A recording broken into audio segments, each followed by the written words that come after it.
Eagles at the Cowboys, and this one is in fact in Big D. Matt Money Smith, how say you? Eagles, come on. Everyone's. Oh, there you go. Really? This Look at him. This is the bloodiest red challenge flag ever. I love it. Did you see the trajectory of that? I mean, it's right here. Come on, man. Get to the chest. Simple gravity at the Claybon has a Magnitude is willow. what it is. Claybon's got a willowy frame. You got to be careful throwing that thing around. You can knock there. him over. Hey, Claybon, go ahead and explain yourself. Because they have to. Dallas has to win this game. What? The season is over. Yeah. Tony is recovering for nothing. Dez is playing with a broken foot for absolutely no reason. This is win or season over for the Dallas Cowboys. And the defense in the past few weeks has played well. And we've seen Sam Bradford have his one game where we thought, whoa, Bradford's turned the corner, and then all of a sudden that's gone also. And the Eagles, they have the bye.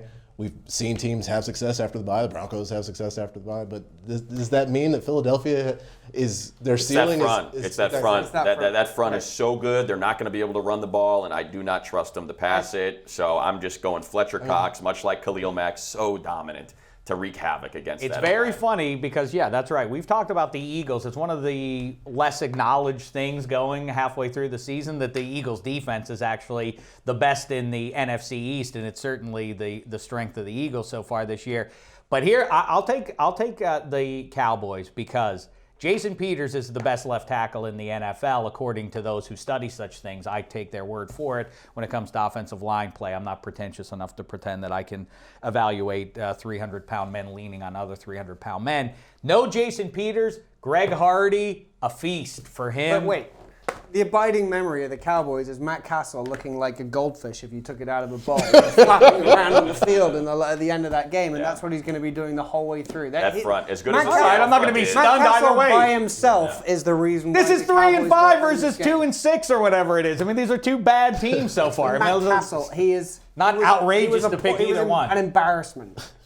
By the way, better than Brandon Whedon. The O-line statistics, I don't know if you've ever had Baldy in. You want to get somebody going that gets upset about the whole pro football focus O-line statistics. He loses his mind. He's like, they don't know what the assignment is. They have no idea what the call is or what that offensive lineman's supposed to do, what his protection is, where he's supposed to go, what gap he's responsible for. You said it's the dumbest statistic, and people treat it with such reverence. You know, that he's like, it's impossible to measure. You don't know what the call is. But a savvy move by those guys for creating that rating because no one actually understands offensive line play. So in fact, just like, And there isn't another one. So pro it's like, football players don't understand it. Unless they're on the interior, ask wide receivers and DBs who's really a good offensive lineman. If they're being honest, they'll tell you, I don't know. I don't know. I'm not looking at what they're supposed to do on it. Exactly. Yeah.